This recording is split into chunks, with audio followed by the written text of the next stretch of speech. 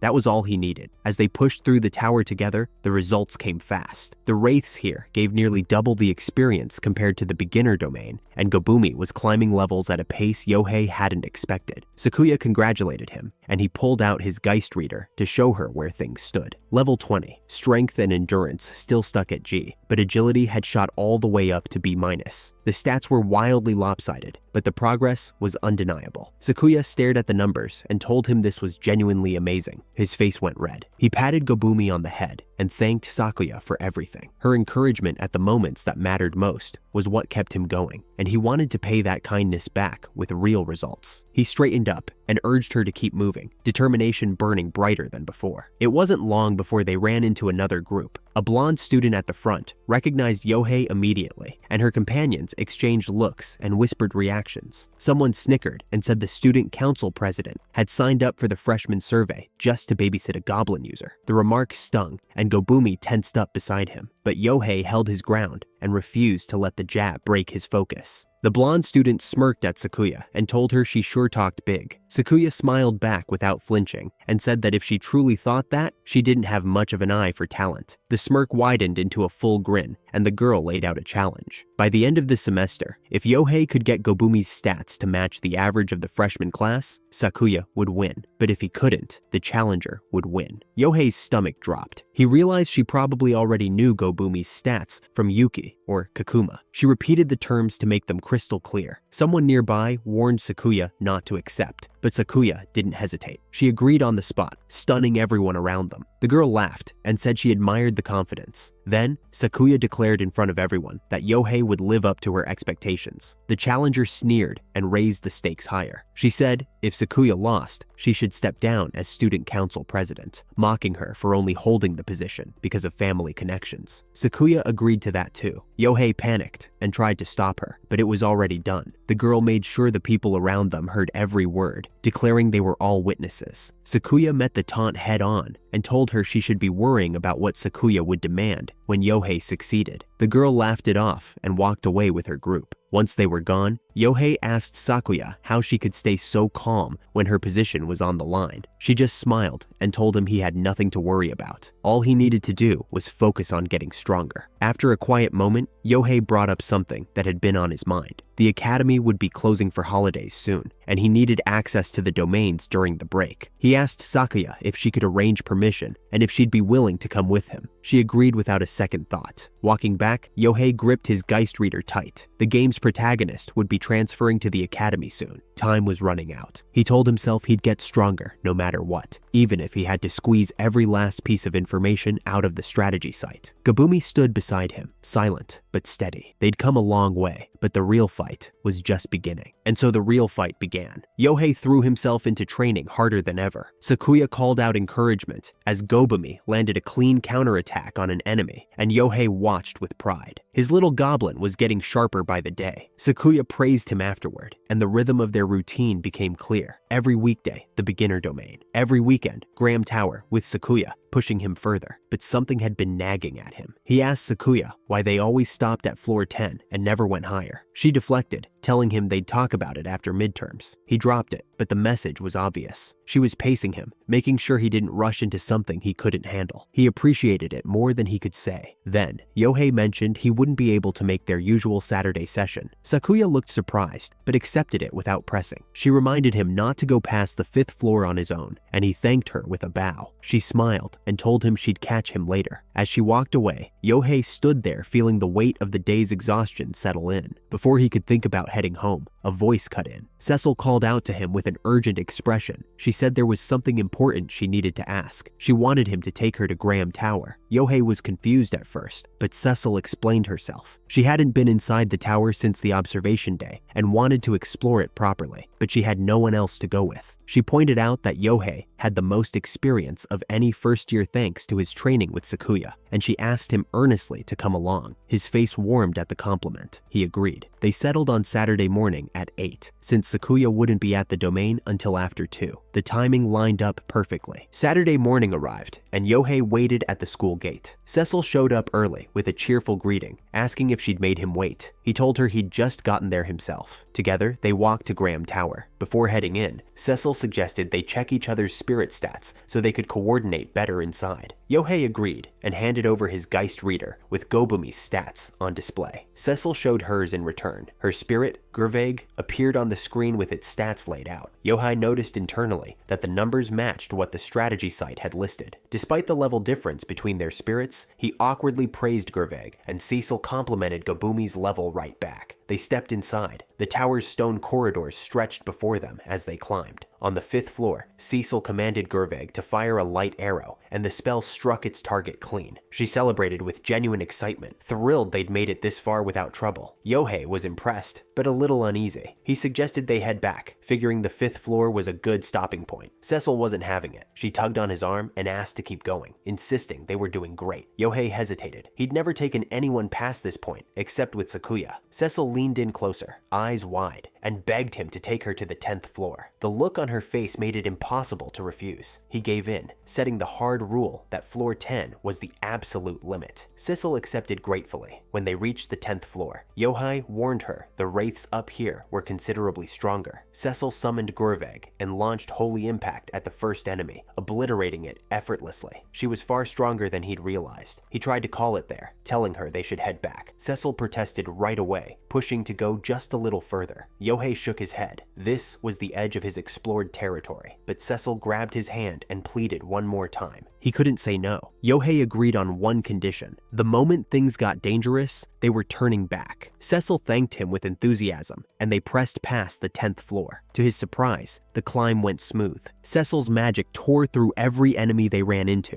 and Yohei navigated using routes he'd memorized from the strategy site. Before he knew it, they'd reached the 20th floor. Cecil said she never thought they'd make it this far. Yohei admitted the strategy site deserved most of the credit, and that the wraiths hadn't really challenged her at all. He glanced at Gabumi and thought to himself about the gap between a main heroine and a trash mob like him. Then he shook it off. He told Gabumi they were going to keep getting stronger from here on out. Cecil spoke up and suggested they move to the 21st floor. Yohei agreed without thinking much of it. He told her he'd go up the staircase first and signal if it was safe. He and Gabumi started climbing. Then everything went wrong. A blast of light erupted behind them. Cecil had fired Ray Burst directly at the staircase, and the stone collapsed in a shower of debris, sealing off the path between them. Yohei and Gabumi were thrown forward, trapped on the upper side with nothing but rubble at their backs. He scrambled to his feet and shouted down to Cecil, asking if she was all right. Laughter answered him. Her voice came through the rocks, sharp and mocking. She called him a brain-dead moron and said any sensible person would have seen this coming. She told him she was the one who had collapsed the stairs. Cecil stood on the other side with a smirk, her entire demeanor transformed. Yohei stared in disbelief and asked why she would do something like this. Her answer was ice cold. She called him a disgusting creep and said she'd noticed him staring at her during class. She told him that every time he tried to act friendly, it was really fucking gross. Then she laid out the truth. The only reason she'd invited him was because he had information from Sakuya about navigating the tower. She'd used him to reach the 20th floor efficiently, and now that she had what she needed, he was worthless. She mocked him further, saying his progress had nothing to do with his own strength and everything to do with riding Sakuya's coattails. Then her expression went dark. She said everyone knew he came to the dungeon on holidays, and if something happened to him up here, it would look like an accident. She told him to have fun getting out and turned to leave. "You bastard!" Yohei screamed after her, but she was already gone. He stood in the ruined stairwell, fists shaking, the full weight of the betrayal crashing down. The Saint of Alistair had been a lie. He slammed his fist against the rubble. Damn it! Over and over. He called himself the worst for falling for it so completely. Gabumi looked up at him with tears in her eyes, feeling every bit of his pain. He looked back at her and something hardened inside him. He told her that if he died here, she would die too. That was the bond between a spirit user and their Geist. Gabumi's tearful face turned fierce. Yohei told her they weren't dying in this place. They were going to get stronger and prove every one of them wrong. Together, they started clawing through the rubble, ripping at every loose stone until a gap opened up. Light poured through. They squeezed out the other side. "We did it! We did it, Gabumi!" The relief and triumph hit all at once. They dragged themselves down to the 12th floor, exhausted but alive. Only a couple more floors to familiar ground. The betrayal still burned, but so did his resolve. He wasn't done yet. But the 12th floor wasn't going to let them pass easily. Stone wolves patrolled the area, fast and vicious with their rock-hard bodies. Gabumi had the speed to outrun them, but neither of them had the raw power for a direct fight. Yohei spotted the real problem immediately. A pack of stone wolves was sleeping right in front of the staircase down to the 11th floor, completely blocking the way. He pulled out his phone and scanned the strategy site for anything useful about this floor. The map showed pitfall traps at several dead ends, and an idea started taking shape. He laid it out for Gabumi. There was a pitfall at a dead end further down the corridor. If they could lure the wolves there, the trap would handle the rest. Gabumi tensed up, ready. Yohei gave the signal, and she took off. She shot past the sleeping wolves, close enough to jolt them awake, and tore down the corridor at full speed. The stone wolves snarled and gave chase, heavy bodies thundering after her. Yohei wished he could be the one doing this, but he didn't have the agility to pull it off. Gabumi reached the dead end and spun around. The wolves thought they had her cornered and lunged forward with fangs bared. Right on cue, the floor gave way. The trap swallowed them whole, and they tumbled into the pit. Yohei rushed in and kicked the last straggler off balance, sending it down after the others. The path to the stairs was clear. Yohei reached out with both hands. Gabumi grabbed on and he pulled her to safety. They held on tight, relief flooding through both of them. Then their legs gave out. They slumped against the wall, completely spent, gasping for air. Yohei let out a long exhale, and Gabumi mirrored him, looking equally wrecked. But there was no time to sit. He told Gabumi they had to make a break for the stairs before the stone wolves climbed back out of the pit. She nodded, and they dragged themselves upright. They sprinted down the corridor together, and when the grand staircase came into view, hope surged through his chest. He told Gabumi they were almost there, just a little more. He was mid-sentence, saying they'd be home in no time, when the words died in his throat. A stone wolf had appeared behind them, one that hadn't been with the pack. Yohei lost his footing and slammed into the ground. The wolf bore down on him, teeth bared, lunging straight for his throat. He threw his arms up and braced for the hit. A blade carved through the air. The wolf was cleaved apart in a single stroke before it could reach him. Yohei lay on the ground, stunned, as a voice he knew shouted his name. Mochizuki-kun! He looked up. Sakuya stood over him, weapon in hand, fierce protectiveness written across her face. She asked if he was all right. He could barely process what had just happened. Her name came out as a whisper. Then, the tension left his body all at once, and a shaky laugh escaped. He told her it was really her. Relief hit so hard his vision started to blur. Sakuya's voice turned urgent, calling his name over and over, begging him to stay awake. But Yohei had hit his limit. Everything went dark. When Yohei came to, the first thing he saw was an unfamiliar ceiling. He sat up slowly, groggy and lost, trying to figure out where he was. The room was spacious and well furnished. Before he could piece anything together, Sakuya burst in, relief flooding her face. She told him she'd been worried sick because he had suddenly collapsed, just seeing her ease the knot in his chest. Then, her expression turned serious. She told him she had specifically warned him not to go past the 5th floor. Yohei flinched and apologized on the spot. He could see it in her eyes, the redness, the tears she was barely holding back. She had been genuinely terrified. She made him promise never to do anything that reckless again, and he swore he wouldn't. Sakuya told him what had happened on her end. On her way into the tower, she ran into Cecil Kazaki, who told her Yohei was trapped and spun a story, claiming he had been the one who led her into danger. Sakuya said she had never heard of a trap like the one Cecil described, and asked Yohei what really went down. He hesitated, then told her the truth. He said he'd probably been manipulated by one of Cecil's spirit skills. Looking back, that was the only explanation for why he kept giving in to her requests to push higher. He admitted he'd been desperate for a companion, someone his own age to explore with, and Cecil had taken advantage of that loneliness completely. His voice broke. He told Sakuya he had broken his promise to her and made her worry all over again. He held his head in his hands, tears building. Sakuya stepped forward and wrapped her arms around him before he could say another word. He froze. She told him he didn't have to shoulder everything by himself. She would carry it with him. She told him to let his true feelings out. The room went quiet except for the sound of Yohei finally letting himself cry, all the frustration and humiliation and fear pouring out at once. When the tears stopped, Yohei apologized again, embarrassed. Sakuya asked if he was feeling better, and he told her he was. She smiled and said his eyes looked different now, back to normal, full of determination. Yohei looked at her and said she had believed in him since the very first day they met. That had never changed. He wanted to show her something. He led Sakuya to the beginner domain and brought her to the room with the hidden floor mechanism. When the ornate door appeared, Sakuya stared at it in disbelief. She had never heard of such a place existing inside a beginner area. Yohei told her he'd found it by accident the first time he entered the domain, and figured the low difficulty level was why nobody else had ever bothered scoping the place out. Privately, he knew the real source was the strategy site, but he kept that to himself. He warned her that beyond the door was an entirely different domain where the wraiths were overwhelmingly powerful and that they should avoid fighting anything inside. Sakuya understood and said she was ready. They stepped through together. The Paraiso domain opened up before them, grand architecture stretching under an open sky, and Sakuya looked around in genuine awe. Then they spotted it, a towering figure gripping a massive chained sword, standing guard ahead. Yohei guided them through carefully, timing their movements to stay out of its line of sight. They slipped past without being noticed. Yohei exhaled and said they'd made it through safely, but Sakuya turned to him with a stern look. She asked if he'd been taking risks like this for months. Yohei tried to explain that he understood the patterns and felt safe as long as he avoided the wraith's sight. Sakuya was not reassured. The concern on her face made it clear she intended to be there from now on. Sakuya scolded him hard. She told him he was never to come here alone again. She said she would summon Guansheng Dijun and accompany him herself, because these wraiths were far too dangerous for him to face without backup. Yohei apologized sincerely. Then, he led her deeper into the Paraiso domain until they reached the dead end with the wooden chest. He told her to open it. Inside was a Shisu Maru,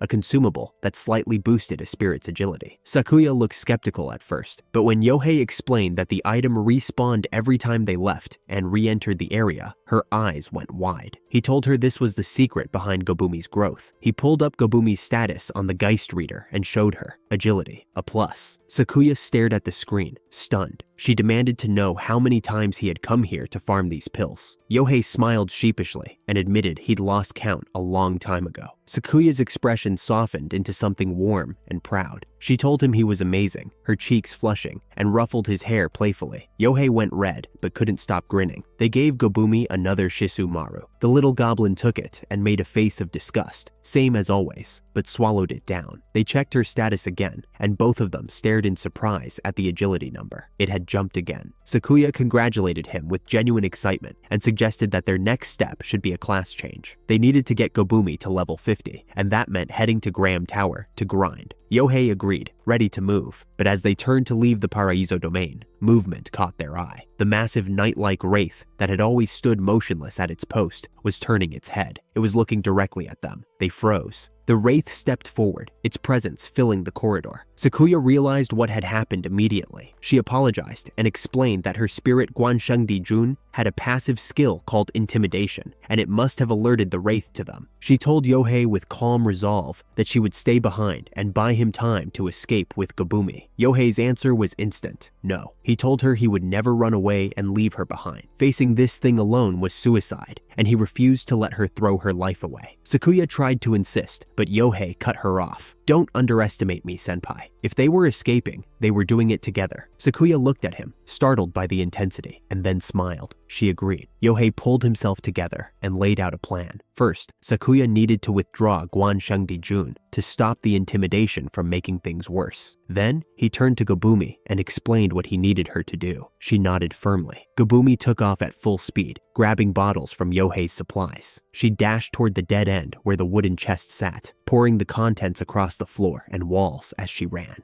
Yohei watched her go, trusting her completely. This was their one shot. He gripped the lighter in his pocket and steeled himself. Everything depended on what happened next. Yohei didn't hesitate. He flicked the lighter and the plan went into motion. Bottles flew through the air, liquid splashing across the floor and walls. The armored wraith swung its sword in a wide arc, composed and confident behind its helmet. But that was exactly what Yohei was counting on. Gobumi sprinted through the massive corridor between the towering pillars, small legs pumping at full speed. The wraith raised a hand and unleashed a blizzard of ice magic, filling the space with freezing energy. Icy spikes erupted from the ground. Gobumi's eyes went wide, but her agility kept her just ahead, darting between the frozen spears. Yohei called out, telling her to hang in there just a little more. He laid out the plan as they moved. Running blindly would only get them chased down. They had to end this here. He held up one of the bottles and explained the strategy. Sakuya looked at it with concern and asked what was inside. Yohei grinned. Petroleum. He flicked the lighter open and set the liquid trail ablaze. Flames roared to life across the dead end. Yohei shouted for Gobumi to jump, and she launched herself clear just as the fire swallowed the ground behind her. The wraith recoiled, disoriented by the inferno. The heat was doing its job. Yohei told Gobumi to move fast, while the flames had the wraith pinned. This was their opening, their chance to cross unnoticed. Gobumi nodded and bolted. Yohei yelled for her to follow him, and together they dashed through the grand corridor, weaving between pillars. Gobumi's nimble footwork carried her through without a stumble. The trap had worked. They had bought themselves room to breathe. Yohei ran toward Gobumi the moment he saw her go down. She'd collapsed on the ground, spent from everything she had given. He dropped to his knees beside her, shouting her name, asking if she was okay, begging her to hold on. He asked if she could stand. Her small body was trembling, and his voice cracked with worry. Then a shadow fell over both of them. The armored wraith had caught up. It loomed over them, massive and formidable in its helmet and heavy robes. Yohei grabbed Gobumi and pulled her against his chest, shielding her with his body. But Sakuya was already moving. She called out for Guanshengdi Jun, and her spirit burst into the fight, wielding its long weapon. The strikes came one after another, slicing through the wraith's armor with devastating force. Cracks split across its body with every hit. The wraith tried to hold together, but the damage was too much. It shattered into spirit particles, dissolving into nothing. Yohei sat on the ground, with Gobumi still in his arms, surrounded by fading particles. He could barely believe it. He asked out loud if they had actually won. Sakuya walked over with a calm smile and told him he'd done well. They talked about how tough the enemy had been. Sakuya mentioned that Gobumi must have gained a massive amount of experience from the fight. Yohei's eyes lit up. He pulled out the Geist Reader and checked her stats. Level 51, high agility. She had done it. Done. Yohei shouted with excitement. They'd finally hit level 50. He called out to Gobumi, barely able to contain himself. Sakuya stared at the screen in shock, repeating the number back to herself. Level 50. She knew exactly what that meant. She asked if she could watch the next part, and Yohei told her, of course. This was what they'd been grinding for, a class change. They moved to an outdoor area surrounded by ancient stone columns. Yohei stood across from Gobumi and told her they were doing this. He initiated the class change, and the air around Gobumi exploded with light. A burst of energy filled the space, so bright they could barely see. Yohei shielded his eyes as the glow intensified. When it began to fade, a figure stood where Gobumi had been. Not the small goblin he'd traveled with for all these weeks. Someone entirely different. Sakuya's breath caught. She started to speak, her voice trembling with astonishment, recognizing the form. The transformation was complete. Gobumi was gone. In her place stood Shinko Taiho. With Shinko Taiho at his side, Yohei now had the strongest Geist among the first years. But that didn't make the next step any easier. He stood near the school gate, sighing under the shade of a tree, dreading what was waiting for him inside. Then, he spotted Sakuya approaching and called out to her. She greeted him with a warm smile and asked what he was doing just standing around. He admitted he didn't want to go to class. Sakuya told him he needed to attend properly, not just focus on training. She mentioned she could talk to the principal about getting him into a different class, and Yohei's whole face lit up. He asked if she was serious. She said she was, but he had to go today first. He agreed reluctantly, knowing his mother would tear into him if he failed from skipping. Sakuya leaned in with a confident grin and told him she was looking forward to seeing him handle his classmates. Yohei went red and tripped over his own words, insisting he was just going to attend like normal. Her teasing took the edge off just enough. She told him she'd come by his classroom after speaking with the principal and headed off. Yohei watched her go, then turned toward the building. Quiet determination settled over his face. He walked to the classroom alone, hesitated for just a moment, and pushed the door open. The room went dead silent. His classmates stared with a mix of shock and disbelief. One girl whispered that she couldn't believe he was back. Kakuma grinned from across the room and called out to him, mocking him with the usual garbage. "What's up, Goblin? Long time no see?" Yohei didn't even acknowledge him. Then, Cecil approached, her expression carefully arranged into concern. She said she'd been so worried about him, but the second she got close, her voice dropped to a whisper. She reminded him what would happen if he talked. Yohei didn't flinch. He shoved her hard enough that she stumbled and fell with a yelp. "Get off me." Cold, steady, final. Kakuma charged over, furious, demanding to know what the hell he was doing to Cecil. Yohei looked him dead in the eyes. "You got shit taste, dude." Kakuma lost it. He thrust his hand out and summoned his spirit, screaming for Trickster to come out. Trickster materialized beside him,